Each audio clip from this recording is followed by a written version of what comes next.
দুদিন বৃষ্টির পর আজকে আর রিস্ক নিলাম না, স্কুল বাসেই ফিরলাম। বানালাম মাছের একটা দারুণ রেসিপি, সাথে যোগ হলো আরও দুটো চশমা।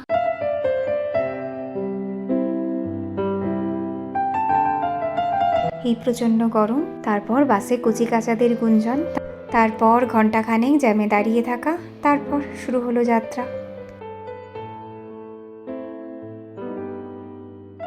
বাড়িতে এসেই মনটা একটু খুশি, 3টে চশমার অর্ডার ছিল আর আজকে তারই ডেলিভারি দিয়েছে।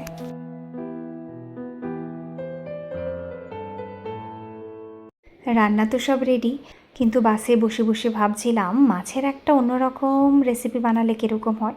ওই মাছ ভাজা খেতে খেতে আর ভাল লাগে না, চটজলদি ডালের সাথে মাছ ভাজা একটা ভালো অপশান, কিন্তু আজকে মাছের ভর্তা বানাবো, তাই তাড়াতাড়ি করে মাছটা আগে নুন হলুদ দিয়ে রসুন দিয়ে সিদ্ধ করে নিলাম।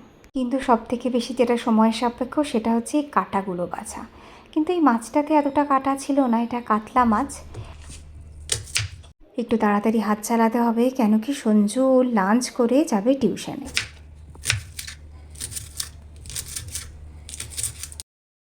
রান্না করাটা বেশি কঠিন নয়, কিন্তু রান্নার আগে আয়োজনটা করা একটু সময় সাপেক্ষ। বাস এবার আর কি, মাছগুলো দিয়ে দিলাম, সাথে আলু সিদ্ধ ছিল সেটাও দিয়ে দিলাম, আর ঘরে চেনা পরিচিত যা যা মশলা সবগুলো অ্যাড করে দিলাম, ভালো করে ভেজে নিলাম, বাস রেডি। খুব সাধারণ রেসিপি হলেও এটা খেতে কিন্তু দারুণ লাগে।